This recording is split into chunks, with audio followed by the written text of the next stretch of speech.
Por favor, confirmen que todos pueden ir. Buenas tardes a todos. Eh, Les doy la bienvenida a este evento, esta conferencia en línea, en donde vamos a explicar lo que la ANE necesita en cuanto a los espacios en blanco, a los dispositivos de espacios en blanco, más específicamente a la plataforma de software que controla el uso de estos dispositivos en Colombia. La mecánica de esta conferencia es muy sencilla. Voy a hacerles dos presentaciones y vamos a hacer una sesión de preguntas y respuestas. Esto que pueden ver donde actualmente hay una pregunta de Fabio León Suárez. Él pregunta esta conferencia que era disponible para consulta offline. Este espacio que está ahí es un espacio de preguntas y respuestas. Vamos a intentar dar respuesta a todas ellas en esta sesión, y si no es posible en esta sesión, vamos a publicar las respuestas en la página web de la ANE y vamos a enviar copia a los correos de todos. Entonces la idea es que este espacio solamente es para hacer preguntas relacionadas con la plataforma de software. La idea es que lo utilicemos de forma eficiente. Igualmente, para evitar digamos, las interferencias, que haya muchas personas hablando al tiempo, vamos a que cualquier pregunta que tengan no la hagan por voz, sino háganla por esta especie de chat de preguntas y respuestas que están viendo en la pantalla. Um, bueno, vamos a proceder a dar inicio a la charla. Entonces la charla está dividida en tres partes, como les decía. Voy a explicar dos presentaciones. La primera es una presentación explicatoria en general de qué son los espacios en blanco y cómo la ANE los concibió en Colombia. El segundo paso va a ser la presentación sobre la arquitectura de la plataforma de software, donde hay más detalles que lo que originalmente fueron plasmados en la propuesta, pues con finalidad de hacer una propuesta sencilla y fácil de entender. Sin embargo, acá vamos a dar más detalles técnicos porque nos hemos dado cuenta que muchas universidades tienen bastantes preguntas sobre el detalle de la plataforma. Y la tercera parte va a ser las preguntas y respuestas respecto al tema. Entonces, damos inicio. Me gustaría hacer un check de cuántas personas están oyendo. Si quieren, mientras tanto, los que me oigan pongan sí en las preguntas y respuestas. Yo voy a hacer una.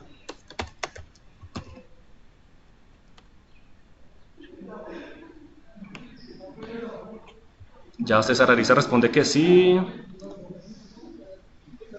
Leonardo Betancourt responde que sí.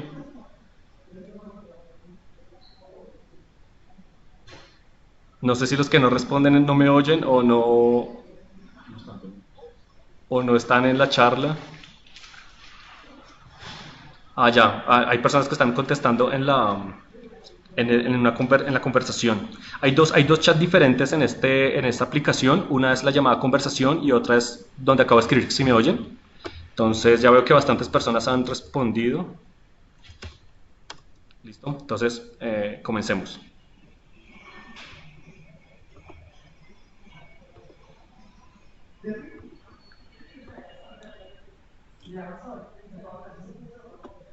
Entonces, espacios en blanco en Colombia.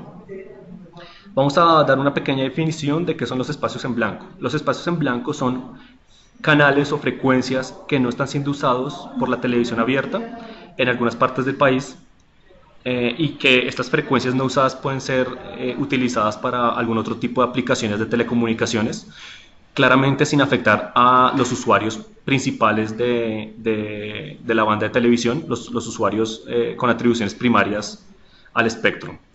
Entonces, estas frecuencias pueden ser usadas sin causar interferencias y sin reclamar protección contra interferencias a la televisión. Entonces, si la televisión causa una interferencia a un espacio en blanco, a un uso del espacio en blanco, el espacio en blanco no debería reclamar protección porque está digamos, de forma con un menor estatus en cuanto al uso del espectro de esas bandas. Un ejemplo se puede ver acá muy fácilmente. Suponga que usted está en un municipio de Colombia, no sé, Tiribita, Cundinamarca, y usted hace un zapping, usted comienza a canalear. Entonces, en este caso, en el 29 ve RCN, en el 30 no ve nada, en el 31 ve Canal 1, en el 32 ve estática, y así sucesivamente, como muestra esta figura de acá. Esos canales, esas frecuencias donde no hay servicio, donde no hay televisión, donde no hay información, son lo que se conoce como los espacios en blanco, en este caso en este municipio. Estos espacios en blanco obviamente varían de municipio a municipio porque en cada municipio la televisión es servida por estaciones diferentes en diferentes frecuencias. Entonces, muy posiblemente los municipios, los canales libres en el municipio X van a ser muy diferentes a los del municipio Y, así los municipios están cerca. Entonces, es algo que tener en cuenta. Los canales disponibles varían de municipio en municipio. Algo importante de los espacios en blanco es que en Colombia hay una gran cantidad de canales para televisión. La canalización de televisión tiene 51 canales. 13 de ellos son canales de la banda de VHF y el resto son de UHF. El uso de los espacios en blanco en Colombia va a estar en el marco de la banda UHF. Entonces sería de los canales 14 al 51.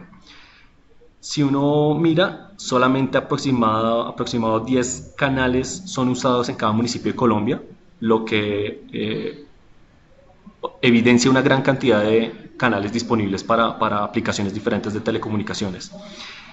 Realmente donde más ocupación de canales hay es en las ciudades principales de Colombia, entonces es donde más difícil va a ser el despliegue de un dispositivo de espacio en blanco o el uso de estas frecuencias disponibles porque hay muchos canales siendo usados. Obviamente nosotros estamos llevando a cabo este proyecto porque al darnos cuenta de que hay tantas frecuencias disponibles que definitivamente la misma televisión no puede usar porque causaría interferencias a otras estaciones de televisión. Vemos que hay una cantidad de canales disponibles que no están siendo usados y nuestro lema aquí en la AN es hacer un uso eficiente del espectro, nuestra función. Entonces, consideramos que el uso de los espacios en blanco propende por un uso más eficiente de espectro en la banda UHF atribuida a televisión.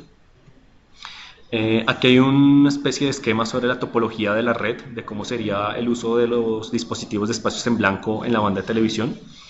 Voy a sacar un puntero para hacer algunos garabatos. Entonces, ¿cómo vamos? ¿Me escuchan? Hasta el momento todo claro. ¿Me están respondiendo? Veo que sí. Vale, gracias. Gracias por el feedback, muchachos. Muchachos, señores ingenieros. Entonces, No continuemos. sé su pantalla. Ahora no. Su pantalla. Ah, ok.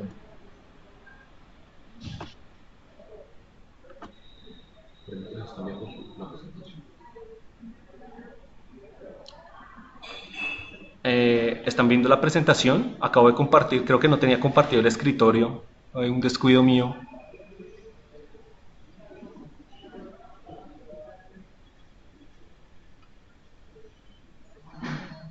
¿Ve mi pantalla, Jorge?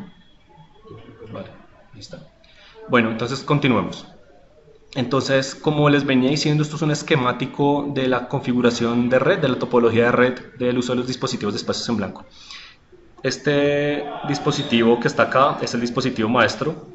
Es como el punto de partida de la red. Entonces, si usted quiere generar comunicación entre dos puntos, en un punto tiene que instalar un dispositivo maestro y en el otro punto un dispositivo esclavo. Entonces, la característica del dispositivo maestro es que tiene línea directa con Internet, tiene Internet, servicio de Internet. Mediante Internet, el dispositivo maestro se conecta a la base de datos de espacios en blanco, que en el marco de este proyecto vamos a llamar la plataforma de software. Al conectarse a esta plataforma de software, él envía la coordenada donde está ubicado y le envía otros datos administrativos que, digamos, en este momento no es muy importante mencionar, pero lo más importante es que él autodetecta su coordenada mediante GPS, envía por GPS, envía mediante Internet la coordenada que tiene a la base de datos de espacios en blanco, a la plataforma de software. La plataforma de software, teniendo en cuenta la coordenada de este dispositivo que está haciendo la solicitud, obviamente él se conecta a la plataforma para hacer una solicitud de canales disponibles, porque él en este momento, sin conectarse, él no sabe qué canal usar, y es importante saber qué canal usar porque dependiendo del canal que emplee puede causar interferencias a la televisión. Entonces, lo Nuestro marco normativo para el uso de esta tecnología es que no se causen interferencias al servicio de televisión radiodifundida. Por lo tanto, es vital que los equipos se conecten, es vital y es obligatorio con la normativa actual que los equipos se conecten a la plataforma de software, a la base de datos, para obtener una lista de los canales que puede usar sin que interfiera la televisión. Entonces, este dispositivo maestro hace una petición a la base de datos mediante Internet. La base de datos, sabiendo la coordenada y sabiendo dónde están las estaciones en Colombia, esta información la tiene la ANE, calcula los canales que puede usar sin llegar a interferir a la televisión. Más adelante vamos a explicar cómo hace ese cálculo. Y por el mismo medio le retorna al dispositivo maestro una lista de canales que puede usar. El dispositivo maestro usa uno de ellos, él escoge cuál le parece mejor y comienza el radioenlace, el radio difunde en esa frecuencia y algún dispositivo esclavo lo va a escuchar, algún dispositivo esclavo asociado a él lo va a escuchar. Y él dice, está usando el canal, no sé, 20. Él escogió el canal 20 de la lista de canales disponibles. Él detecta que escogió el canal 20 y establece comunicación en el canal 20 con el dispositivo maestro. Por lo tanto, ya tiene acceso a Internet. Entonces, tiene acceso a Internet a través del dispositivo maestro. Conectado back to back al dispositivo esclavo, hay un router Wi-Fi y ya al router Wi-Fi uno se conecta mediante los terminales normales como computadores, celulares, tabletas. Entonces, la idea de esta tecnología es poder brindar Internet de banda ancha, orientado específicamente a zonas rurales apartadas, ya que la mayor cantidad de canales disponibles de televisión que pueden ser usados para espacios en blanco o para los dispositivos de espacios en blanco están en las zonas rurales y es donde más necesidad de conectividad hay. Entonces la idea es usar esto en las zonas rurales apartadas. Entonces, recorderis de esto, el dispositivo maestro solicita una lista de canales disponibles a la plataforma de software, a la base de datos. La base de datos, teniendo en cuenta la coordenada que le reportó el dispositivo maestro, calcula una lista de canales disponibles. Esta lista de canales disponibles es enviada de retorno mediante Internet al dispositivo maestro. El dispositivo maestro escoge el canal que más le conviene, puede ser el canal con menos piso de ruido o un canal que ya tenga predeterminado de esa lista de canales disponibles. Inicia comunicación y los dispositivos esclavos que estén cerca van a detectar que está haciendo uso de un canal en especial y ellos devuelven comunicación usando ese mismo canal, obviamente en configuración de división de tiempo, en TDD. Ya con el dispositivo esclavo conectado a Internet a través del dispositivo maestro, uno simplemente conecta un router Wi-Fi y hace uso de Internet como normalmente lo hace en su hogar o en su oficina. Entonces, tips importantes. La base de datos entrega a los dispositivos un listado de canales disponibles que no afectan a la televisión y la base de datos además permite el control de los dispositivos en una zona. Entonces, suponga que este dispositivo esclavo justamente está causando interferencias a la televisión. Entonces, desde la base de datos nosotros podemos apagarlo para que no haga uso del espectro y con eso podamos nosotros investigar las causas de la interferencia, minimizando la afectación a la televisión. Listo. Vamos a ver, después del funcionamiento general de la tecnología, de la topología de red, vamos a ver cómo es la comunicación con la base de datos, con la plataforma de software. Entonces, entre el maestro y la base de datos, aquí en medio, esta línea roja que estoy pintando, está Internet. Entonces, para que lo tengan en cuenta.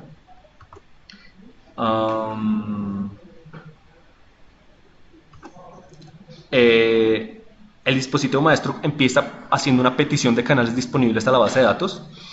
Lo hace mediante el protocolo IETF PAUS. PAUS significa protocolo de acceso a espacios en blanco. Eso es una petición como si fuera un web service mediante request HTTP, es nada del otro mundo. Entonces el dispositivo maestro genera una petición de canales disponibles a la plataforma de software. Obviamente envía la coordenada y otros datos administrativos, los cuales vamos a explicar más adelante. La base de datos calcula los canales disponibles y le envía esos canales disponibles igual por una petición HTTP al dispositivo maestro. El dispositivo maestro mira cuál es el canal que más le conviene. Él iba a decir, lo que pasa es que o sea, que hay alguien conversando. No veo quién es. Ya.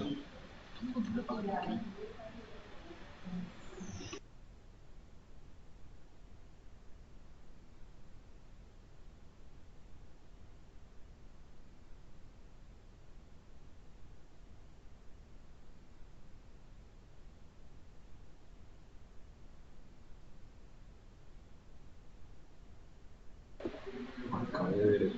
¿Dónde lo veo?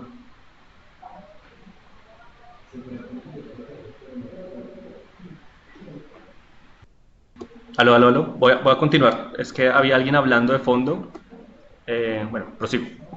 Entonces, íbamos en que el dispositivo maestro envía una petición de canales disponibles a la base de datos. La base de datos calcula los canales disponibles y la retorna al dispositivo maestro. El dispositivo maestro escoge el canal que más le conviene y esto es algo que en Colombia va a ser obligatorio, pero que en Estados Unidos y en el Reino Unido es opcional. Es este punto, la confirmación de canal en uso. Entonces, a nosotros, para hacer una gestión del espectro adecuada y detectar interferencias y saber qué canales están siendo usados en Colombia por los dispositivos de espacios en blanco, vamos a hacer que los dispositivos confirmen el canal que están usando. Esto es algo que ya permite el protocolo de comunicación y es una opción que se puede activar fácilmente en el dispositivo. Entonces, la idea es que tan pronto el dispositivo seleccione un canal automáticamente, todo esto pasa automáticamente. El canal es reportado a la base de datos y la base de datos lo almacena. Cuando hay un esclavo de por medio, que obviamente siempre lo hay porque uno requiere comunicar el maestro con el esclavo por medio de estas frecuencias, una vez el dispositivo maestro esté conectado con la base de datos, usa el canal que escogió de los canales disponibles para comunicarse con los esclavos cercanos. Este esclavo Alguien que le comparta. un segundo. Creo que está compartido el escritorio, ¿no? No se puede ver la pantalla.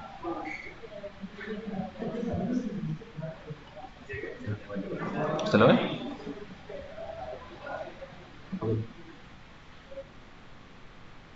Tania Bejarano le pide que le comparta.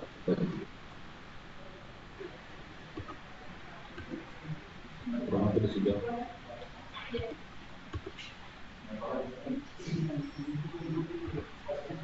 Nadie ve la pantalla.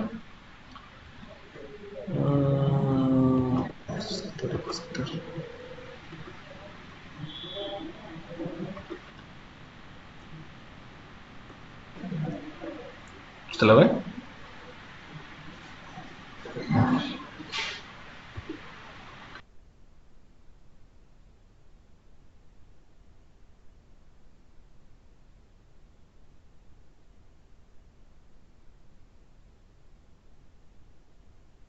Qué pena, es que algunas personas me comunicaban que no podían ver la pantalla.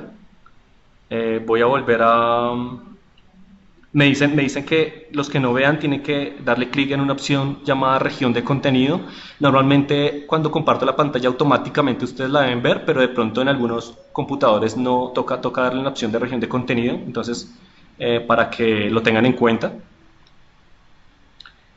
Bueno, continuemos.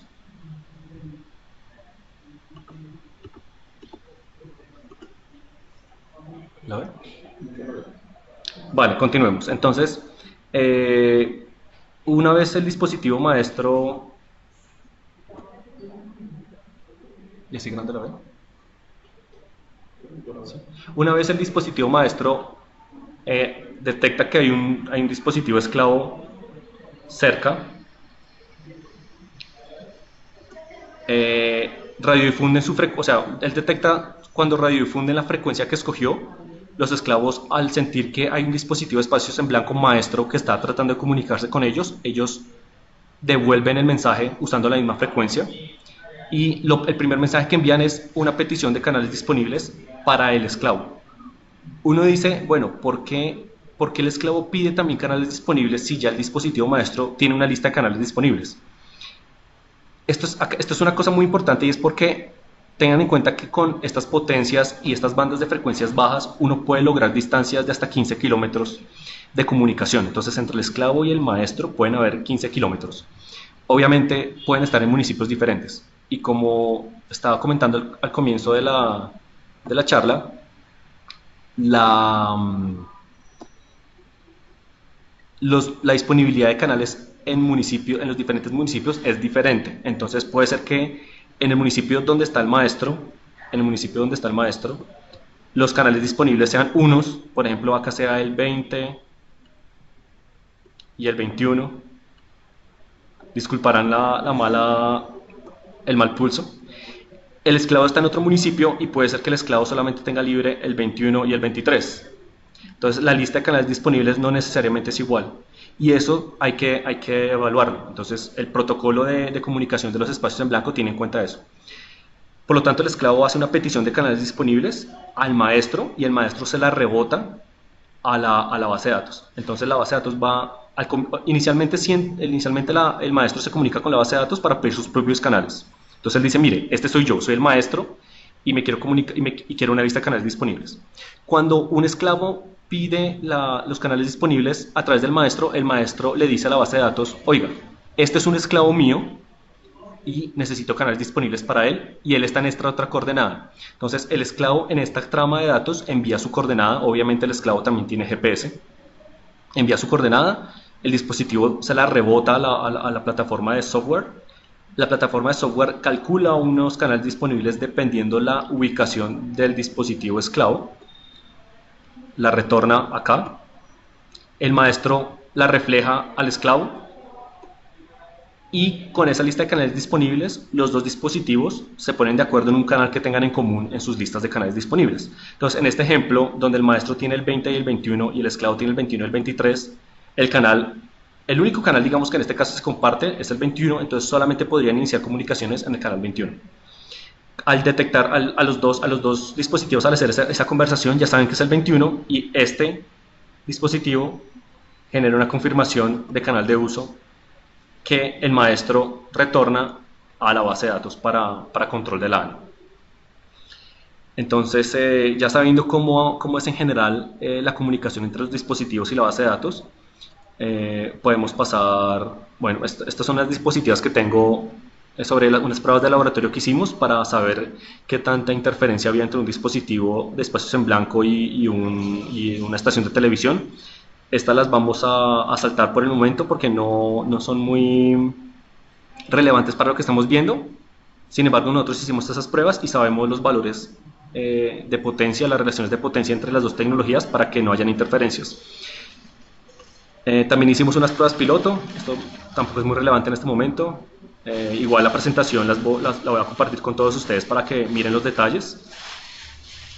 Y quiero hablarles a ustedes sobre la normatividad muy en general. Entonces la ANE publicó en el mes de julio, agosto, a finales de julio, la resolución 461, en la cual se adoptan las condiciones de uso para los dispositivos de espacios en blanco en Colombia. Esta resolución modifica la resolución 711 de la ANE. La resolución 711 es la que adopta el marco para el uso de espectro libre en Colombia, los dispositivos de frecuencia libres como son los routers Wi-Fi, los walkie-talkies, los teléfonos inalámbricos, las alarmas de carro, todos esos dispositivos que hacen uso del espectro radioeléctrico y no pagan contraprestación por el uso del espectro porque manejan rangos cortos, distancias cortas y potencias pequeñas, potencias bajas. Esos dispositivos están enmarcados en la resolución 711 mediante condiciones de uso, potencias máximas, bandas autorizadas, condiciones en general de uso. Entonces, esta resolución 461, que es la de espacios en blanco, agrega un capítulo de los espacios en blanco a la resolución 711. Estas normas de uso de los dispositivos de espacios en blanco están divididas en dos componentes. Una componente jurídica, en la que enmarcamos el uso de los espacios en blanco dentro del uso del libre espectro, el espectro de libre utilización, que como les venía contando es el espectro de Wi-Fi, Bluetooth, todas las tecnologías que uno usa de forma común y compartida para aplicaciones civiles, para aplicaciones de todo el mundo. También hay una componente de solución de interferencias, entonces obviamente está dentro del uso libre del espectro. Si un dispositivo de espacios en blanco interfiere una estación de televisión, tendrá que apagarse o solucionar el problema de interferencias para seguir operando. Y si una estación de televisión está causando interferencias a un dispositivo, no se puede quejar, o sea, no se le solucionará la interferencia, tendrá que escoger otro canal de la lista de canales disponibles. Y hay un régimen de infracciones y sanciones, por ejemplo, si la ANE en su ejercicio continuo de vigilancia y control tiene evidencia de que hay dispositivos, de pronto, no sé, en algún municipio están usando los dispositivos sin conectarse a la base de datos o haciendo uso de frecuencias no autorizadas o de potencias más grandes que las que están contempladas en la resolución de espacios en blanco. Será considerado como una violación al régimen del espectro y eso tiene unas sanciones que están establecidas en la ley 1341 del 2009, en la ley de telecomunicaciones. Entonces, esto es en grandes rasgos el componente jurídico. El componente técnico habla de las condiciones de uso para los dispositivos, ya frecuencias, potencias, las cosas ya más técnicas de ingeniería para que esta tecnología sea usada en Colombia sin causar interferencia a la televisión. Entonces, acá está un poco mejor explicado lo que les estaba contando. No cuenta con protección de interferencias. Si hay una interferencia en la televisión, debe apagarse.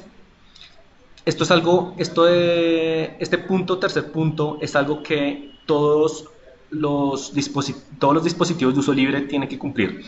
Si usted está haciendo uso de un dispositivo de uso libre, haga de cuenta un router Wi-Fi, para su uso personal, no simplemente compra el router Wi-Fi y lo pone a funcionar, no hay problema.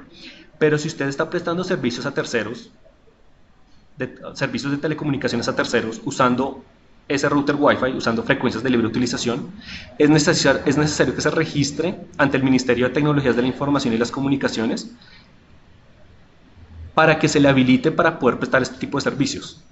Entonces, aunque el espectro no genera contraprestación como en televisión o en satelital o en telefonía móvil celular, que sí requiere una contraprestación por su uso, un pago por su uso, este uso de espectro libre no requiere pago por su uso. Sin embargo, si usted está enriqueciéndose, digámoslo así, usándolo para explotarlo, dándole servicio a terceros, es necesario que se registre en el MINTIC. Eso tiene un costo, por supuesto. Ustedes pueden conocer más de esto en la ley 1341 del 2009. Y finalmente, también les estaba comentando, en caso de infracciones al uso del espectro, al no aplicar las condiciones de uso de la resolución de espacios en blanco, pues habrá unas sanciones porque puede llegar a interferir a la televisión. Y ahora bien, las condiciones de uso. Acá hay 3 condiciones de uso. Estas son unas de las varias que hay. La primera es que la lista de canales disponibles que se le da hoy puede cambiar. ¿Por qué? Porque nosotros estamos en proceso de la instalación de estaciones de televisión digital terrestre en Colombia. Entonces, mes a mes se instalan nuevas estaciones. Entonces, los canales que si hoy estaban disponibles 10 canales en un municipio determinado, mañana solo serán 9, ¿sí? Entonces, es para que tenga en cuenta que estos canales pueden variar ligeramente, pero pueden variar. Entonces, es necesario que los dispositivos de espacios en blanco se conecten continuamente a la base de datos para contar con la más reciente lista de canales disponibles que hay, teniendo en cuenta esos nuevos despliegues de televisión. Esto ya viene configurado internamente en los dispositivos. Todos los dispositivos que andan en el mundo, todos los dispositivos de espacios en blanco hacen una petición periódica a la base de datos. Entonces, pues es algo que ya viene dentro del protocolo de comunicación con la base de datos. Tampoco se garantiza que siempre hayan canales disponibles. Como les digo, en las ciudades principales, por lo menos en Cali, Bogotá, Medellín, las ciudades principales, hay muy poca disponibilidad de espectro. Y dependiendo de dónde esté ubicado el dispositivo, puede ser que no haya ningún canal disponible para su uso. Entonces, aunque como mostramos en una diapositiva anterior, en el 99% de los municipios de Colombia hay bastantes frecuencias disponibles, en el 1% restante está bastante saturado. Entonces no garantizamos que siempre haya un canal disponible. Puede ser que usted justo lo montó cerca de una ciudad importante o en una montaña que tiene línea de vista con una ciudad importante y justo por esa línea de vista puede causar interferencias. La base de datos le dirá que no hay canales disponibles. Entonces, es un disclaimer de la resolución, es que no siempre hay canales disponibles, porque puede llegar a interferir en sitios donde la banda esté muy ocupada. Y adicionalmente, si hay una interferencia, el tercer punto de las condiciones de uso, el responsable del equipo debe mitigarlas, debe cambiar la orientación de la antena, o debe bajar la potencia, o debe cambiar la ubicación del dispositivo, siempre y cuando minimice la posibilidad de interferencias en caso que las haya. Que nosotros sabemos que si se conecta a la base de datos es muy pequeña la posibilidad de que haya interferencias, pero nosotros siempre tratamos de tener en cuenta el peor caso. Y el peor caso es que aún se conecte a la base de datos, a la plataforma de software, hay un pequeño riesgo de interferencias, ese lo tenemos contemplado. Ya para finalizar vamos a mirar las condiciones de uso de los dispositivos. Entonces, solo se permiten dispositivos fijos, entonces un dispositivo puesto en un mástil o en una torre o en la fachada de una casa, que tenga una antena típica de la banda de televisión, una antena Yagi. No, actualmente no hay dispositivos móviles de espacios en blanco en el mundo, pero los países que actualmente los permiten, como por ejemplo Estados Unidos, Canadá, Reino Unido, Singapur, tienen contemplado el uso de los dispositivos móviles. Nosotros en Colombia consideramos que, siendo que estas soluciones para conectar zonas rurales apartadas,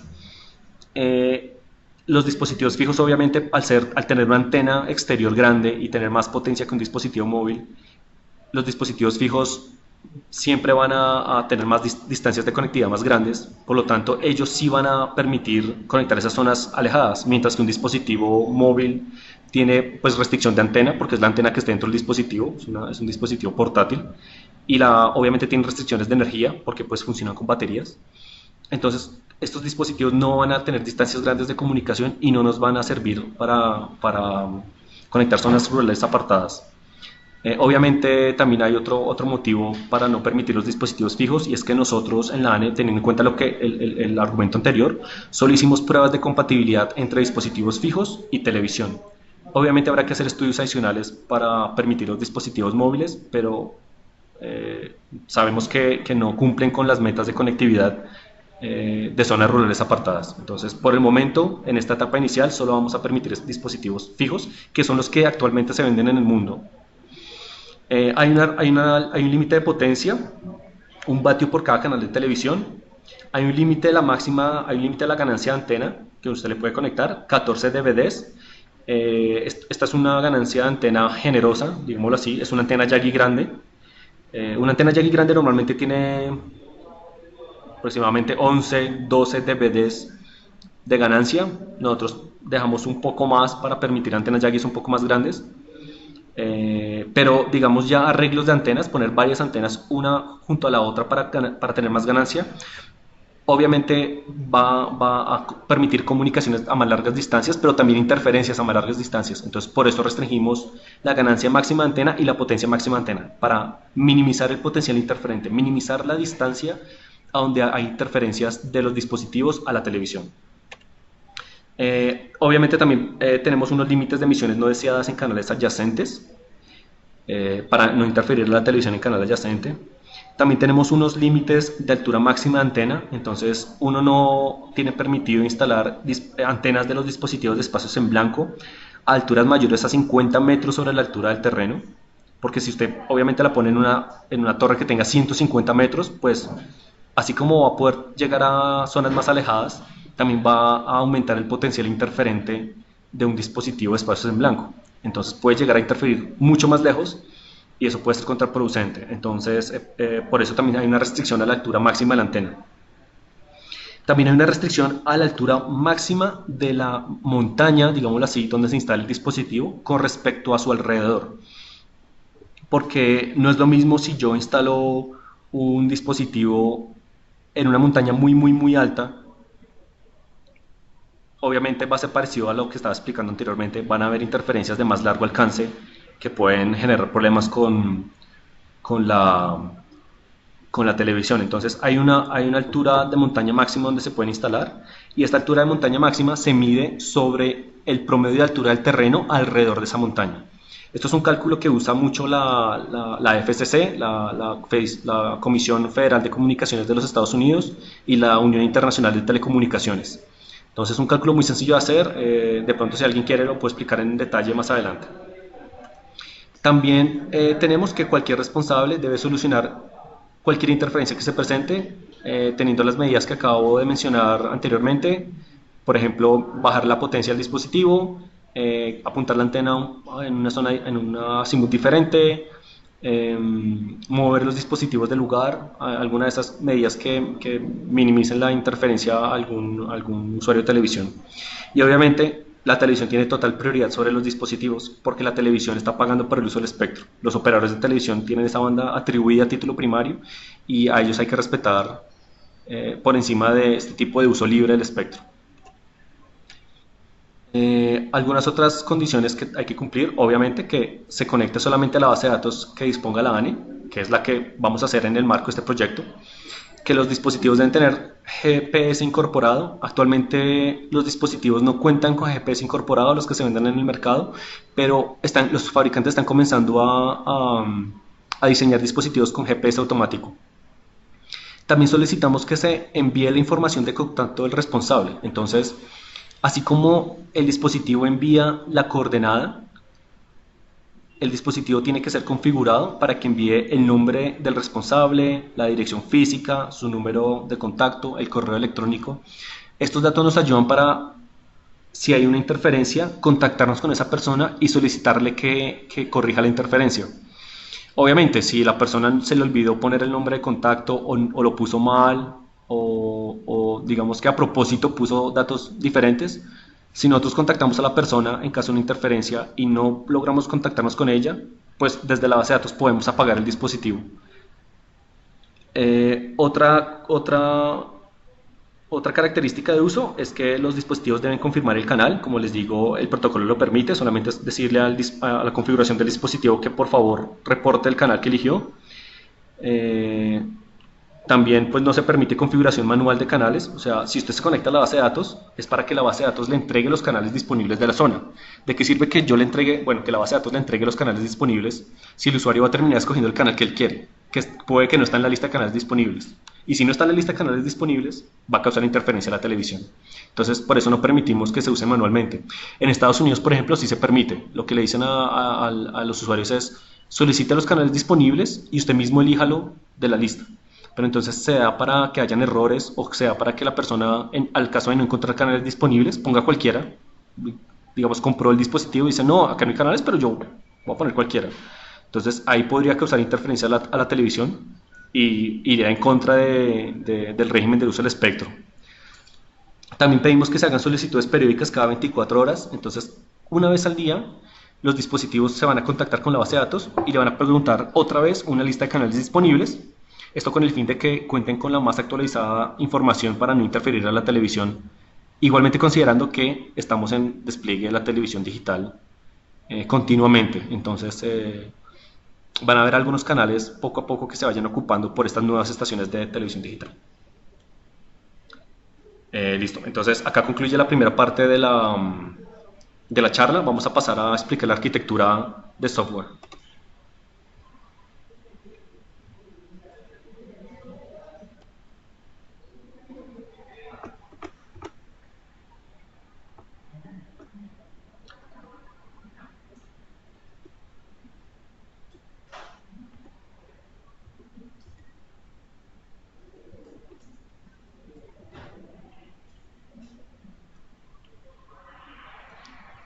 Acá hay...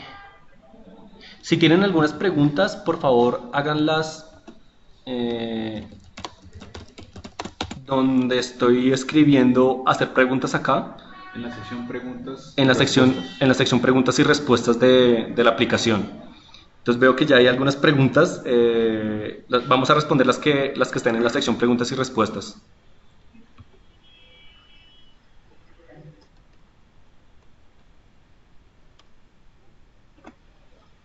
Bueno, continuemos. Esta es así de golpe la arquitectura que nosotros pensamos que tiene una base de datos de espacios en blanco. Se ve muy complicada de comienzo, tiene muchos módulos. Un momento.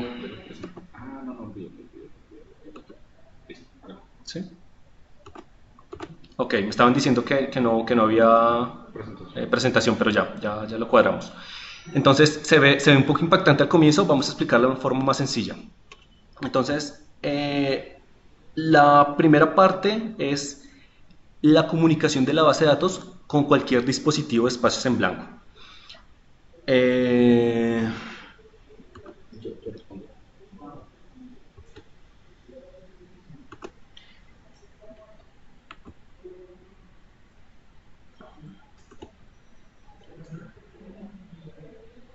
¿Sabe qué debería hacer? Parar la grabación y continuar de nuevo. Para que no quede una de correo muy largo.